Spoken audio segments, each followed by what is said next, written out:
Hello and welcome to another Midweek Thought as we come almost out of lockdown in terms of church, and we hope to be back in church on Palm Sunday the 28th of March, and we are hoping that this will go well, but we might well continue these Midweek Thoughts in the interim online.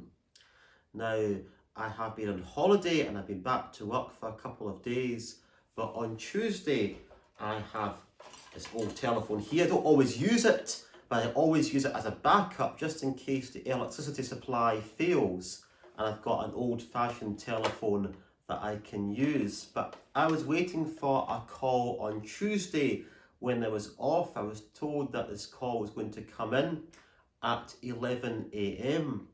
Fortunately, I had lots to do around the house, but I made sure that everywhere I went, I had my mobile with me and the cordless phone. And lo and behold, there was no phone call at all. Fortunately, or unfortunately, it's a bit too late by then, I got an email saying that this person was off and it would call me tomorrow, but that was received around about 8 p.m. So it was a bit of a shame to be in all day. I had plenty to do in the house, but it was a shame because Tuesday was a lovely day here in Alloa. But thinking about calls, we often get frustrated if we're waiting for calls, especially in these days where you have to wait for these kinds of things, calls from doctors or from other professionals and whatever else, because we can't go and make appointments anymore. And sometimes it can be very, very frustrating. And sometimes we don't know what a real call is going to be, or a fake call, or some sort of junk message, marketing or whatever else, because a few times a day the phone went and I picked up the phone and it was just a nuisance call. At the moment there seems to be an awful lot of calls telling me that HMRC is wanting me because I owe them money, but that's not quite the case. Anyway, I wanted to talk about calls, and 1 Samuel talks about the call of Samuel. And Samuel had gone to bed and he had heard a voice calling him Samuel, Samuel. And he was there in the presence of Eli, and he thought that Eli the priest was calling him. But Eli told him, no, if you hear your name again, it's not me, but it may well be the Lord, it may be God that was calling him. And sometimes we don't know who is calling us. You might have some sort of caller ID on your telephone so you know who's calling, or you may have placed something on your telephone which means that the person who's calling has got to say their name, and then that allows you through. But thinking about all sorts of calls, all sorts of ideas, lots of people are wanting our time and attention, and they want us to follow them. How do we know what the right voice is? How are we sure that who is calling is who they say?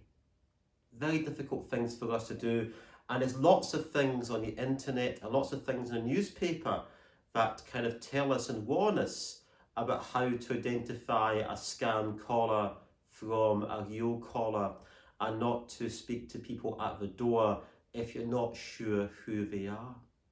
But some things are bigger than that at life. And this morning in the Bible study, we were thinking about Paul's Macedonian call, Paul's call to go and minister in Macedonia, in roughly the same area as Greece. And he was confronted by a vision to tell him to go there. How do we know what's right? Sometimes in the Christian faith we know what's right by looking at God, looking to his word, and then we find out what's right and what we should be doing. But it is very difficult. But ultimately, if we want to know God's call on our life, what should we be doing? Well, we should be looking at Scripture. What does Scripture say? We can look at the experience and the wisdom that more mature Christians have. We can pray about it. We can look to see what is going on in our life and what we need to change. All these things might help us to make a change in direction.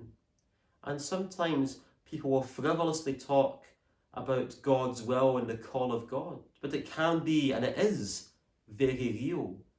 But we find out what God's will and God's call for us is from Scripture, from talking to mature Christians, from prayer, and from reflecting on our lives.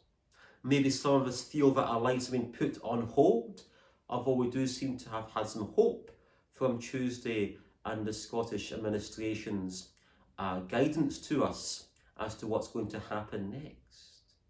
But life has not stopped, and indeed we know that on the 26th of April things are supposed to get better, and we look forward to coming to church next week. But ultimately, God's call is still there, God's will is still there, and even in this time, it is certainly an opportunity for us to seek God, to seek his will and his way in our lives. And I hope that we might be able to do that and think about that in these days and weeks ahead.